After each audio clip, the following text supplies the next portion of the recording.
बिस्मिल्लाहिर्रहमानिर्रहीम। अस्सलामुअलैकुम वरहमतुल्लाहि वबरकातुहू। Welcome to automobile diagnostic and technical services. नाज़रीन इकराम, आज इस वीडियो में आपको इनटेक एयर कंट्रोल सिस्टम के बारे में बताया जाएगा।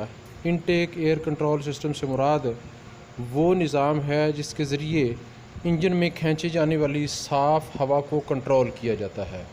आगाज़ से पहले वीडियो को लाइक कीजिए, चैनल को सब्सक्राइब कीजिए और बेल आइकॉन को प्रेस कीजिए ताकि आने वाली हर नई वीडियो आप तक पहुंच सके। नाज़रीन, आप देख रहे हैं कि गाड़ी का एयर क्लीनर है। एयर क्लीनर के इस हिस्से से हवा साफ़ होकर एयर डक्ट्स के ज़रिए इनलेट मैनीफोल्ड की तरफ मूव होती है। यहाँ एयर क्लीनर के ऊपर आप देख रहे हैं कि ये एक सेंसर लगा हुआ है जो कि हवा के टेम्परेचर और मिक़दार को सेंस करता है। ये IAT और मास एयर फ्लो सेंसर है। इस सेंसर को साफ़ होना चाहिए। तो इससे आगे हम अगर इनलेट मैनीफोल्ड की तरफ जाएं तो ये एक और सेंसर आपको नज़र आ रहा है।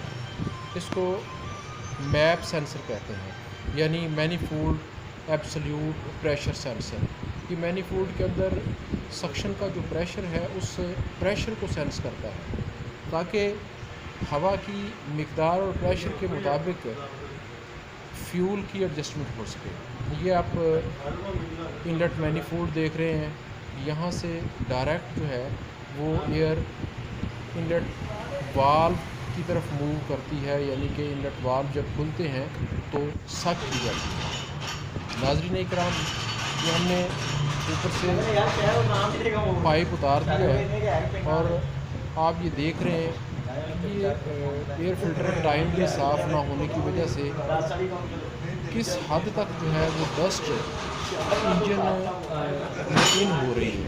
और ये जो डस्ट है ये यहाँ से डायरेक्टली इनलेट मैनीफोल्ड के ज़रिए इंजन में ही जाएगी। बर वक्त एयर फ़िल्टर साफ़ ना करवाने की वजह से और टाइमली सर्विसेज अवेल ना करने की वजह से ये डस्ट जो है इंजन में जाती है। तो ये आप देख रहे हैं कि आपको इनटेक पोर्ट्स जो हैं वो नज़र आ रही हैं। ये इनटेक पोर्ट्स तक डस्ट पहुंच चुकी है, यानी ये भी आपको डर्टी नज़र आ रही हैं। और इसकी वाहिद वजह जो है वो सिर्फ़ और सिर्फ यही है कि टाइमली एयर फ़िल्टर साफ़ नहीं हुआ और पीरियडिक मेंटेनेंस के मुताबिक जो है वो गाड़ी की सर्विस अवेल नहीं की। अब मैं आपको दिखाता हूँ एयर जो है वो किस तरह से थ्रॉटल बॉडी में से इन होती है। ये सामने आप थ्रॉटल देख रहे हैं, जिस जगह पे मेरा हाथ है ये थ्रॉटल लीवर है। यहाँ पे थ्रॉटल केबल जो है वो लगाई जाती है। मैं इसको हाथ की मदद से ऑपरेट करके खोल रहा हूँ। आप देख रहे हैं ये थ्रॉटल खुल रही है और बंद हो रही है। जब आप एक्सीलरेटर पैडल दबाते हैं तो ये ओपन होती है। अब ये आप देख रहे हैं कि जिस वक्त थ्रॉटल ऑफ है यानी बंद है, उस वक्त इस पोर्ट में से एयर जो है वो इन होती है। या ये आप देख रहे हैं कि थ्रॉटल बंद होने की सूरत में इस पोर्ट से एयर इन होती है और इन होने के बाद ISCV यानी आइडल एयर कंट्रोल वाल्व की तरफ हवा जो है वो आती है। ये दो होल आप देख रहे हैं। इन दो होल्स के ऊपर ISCV वाल्व या ISC वाल्व इसको कहते हैं। तो ये वाल्व इसके ऊपर फिटिंग होती है। ये वाल्व डर्टी होने की वजह से जैम हो जाता है और इंजन के RPM जो है वो कंट्रोल नहीं होते, ख़ुसूसन उस वक़्त जिस वक़्त आपने एक्सीलरेटर पैडल से पाँव छोड़ा हुआ है, यानी आइडलिंग स्पीड पे। आइडलिंग स्पीड पे इसने कंट्रोल करना है। गाड़ी का इलेक्ट्रॉनिक कंट्रोल मॉड्यूल जो है वो थ्रॉटल की पोजीशन को सेंस करके ICS वाल्व को ऑपरेट करता है, एक्चुएट करता है। और इसके ऊपर जो एक्चुएटर लगा होता है वो उस वक़्त इस वाल्व को खोलता है जिस वक़्त थ्रॉटल मुकम्मल बंद होती है। ये आप देख रहे हैं कि ICS वाल्व जो है वो अंदर से मैं साइड से हाथ से मूव कर रहा हूँ तो वो खुल रहा है और बंद हो रहा है। अगर ये खुली हालत में जैम हो जाए तो इंजन स्टार्ट करने के बाद इंजन के RPM बहुत ज़्यादा हो जाते हैं और उसी तरह से बरकरार रहते हैं, जिसकी वजह से ज़्यादा फ्यूल कंजम्पशन होती है।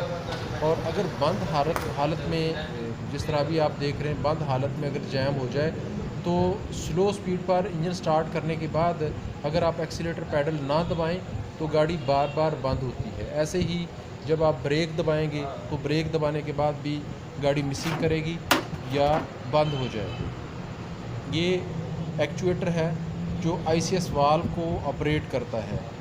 इलेक्ट्रॉनिक कंट्रोल यूनिट या इलेक्ट्रॉनिक कंट्रोल मॉड्यूल जो है, जिसे ECM या ECU कहते हैं, वो इसको कंट्रोल करता है।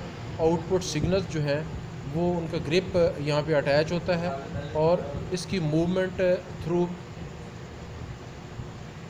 इलेक्ट्रोमैग्नेट होती है। इलेक्ट्रोमैग्नेट के ज़रिए इसको ऑपरेट किया जाता है।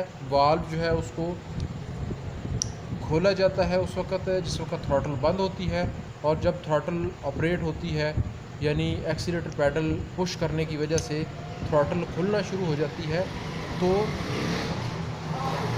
ECU को सिग्नल देता है थ्रॉटल पोजीशन सेंसर और ICS वाल्व बंद हो जाता है। तो इस तरह से इसकी वर्किंग है।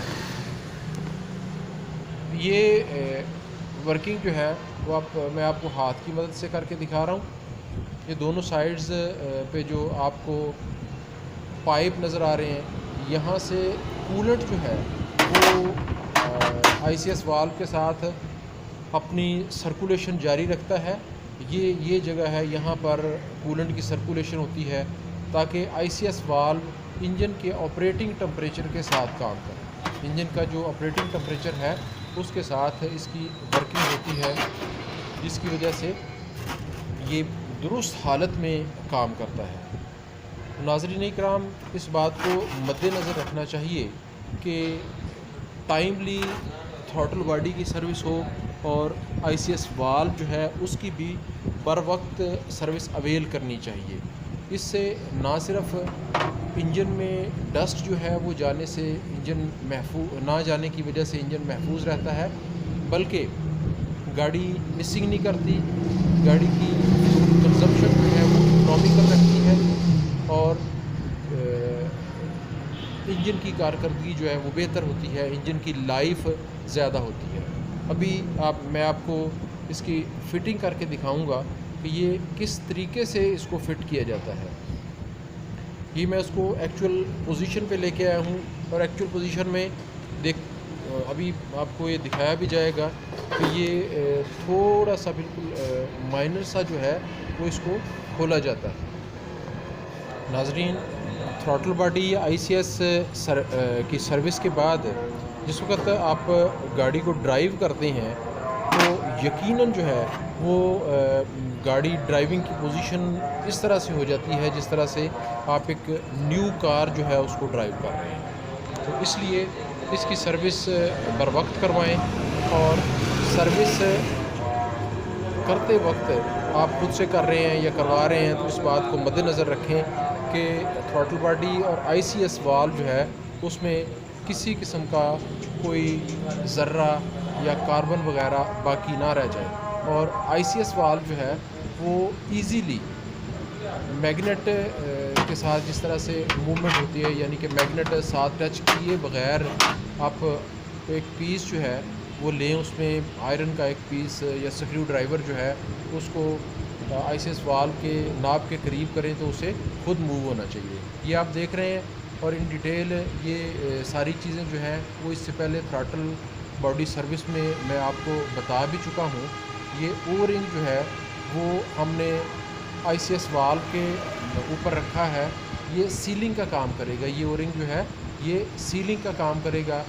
डस्ट जो है वो ICS वाल्व में नहीं जाएगी। इस साइड से यहाँ पे एक छोटा बैरिंग होता है तो उस बैरिंग तक डस्ट नहीं पहुँच पाएगी, ना डस्ट जाएगी और ना ही लिक्विड जो है वो किसी किस्म का लिक्विड वो ICS वाल्व के बैरिंग को डैमेज कर सकेगा बेयरिंग जो है वो इजीली वहाँ पे मूव करेगा।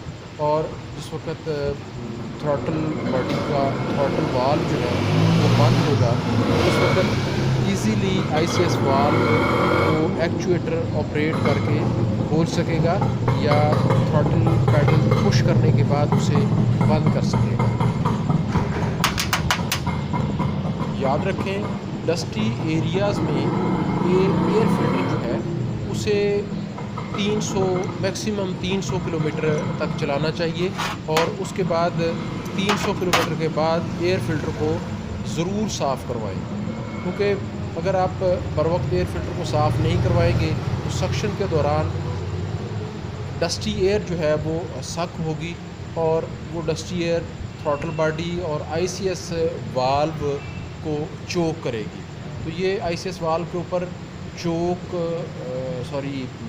एक्चुएटर है वो उसकी हमने फ़िटिंग कर ली है और फिटिंग करने के बाद अब ICS वाल्व जो है उसको फिट करेंगे थ्रॉटल बॉडी के साथ। ये टार्क दिया जा रहा है, स्क्रूज़ जो हैं वो एक्चुएटर के उनको मैंने टाइट किया है और अभी आप देखेंगे कि एक और ये रबर रिंग है। ये रबर रिंग जो है वो ICS वाल्व और थ्रॉटल बॉडी के दरमियान में जो ग्रूव है उस ग्रूव में रखा जाता है।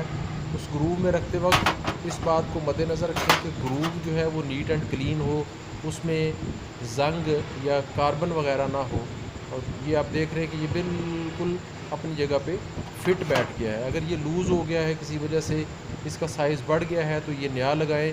कभी भी यहाँ पे कंप्रोमाइज़ ना करें, क्योंकि ये अगर रिंग लूज़ होगा या यहाँ से लीकेज होगी तो प्रॉपर सीलिंग नहीं होगी। और जिस वक्त प्रॉपर सीलिंग नहीं होगी तो जिस तरह से मैंने पहले बताया आपको कि कूलेंट जो है वो एयर में आना शुरू हो जाएगा। इसलिए इस बात की तसल्ली कर लें कि रबर रिंग जो है वो प्रॉपर सीलिंग करने वाला है।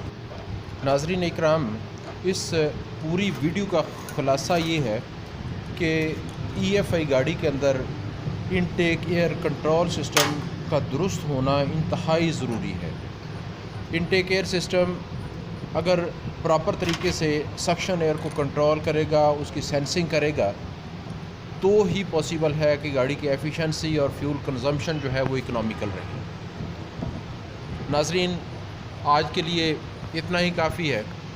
इंशाल्लाह नेक्स्ट वीडियोज़ में नए आइडियाज़, नई चीज़ों के साथ दोबारा हाज़िर होंगे। अपना ख्याल रखिएगा। आपके कमेंट्स का मुझे वेट रहेगा। अल्लाह हाफिज़।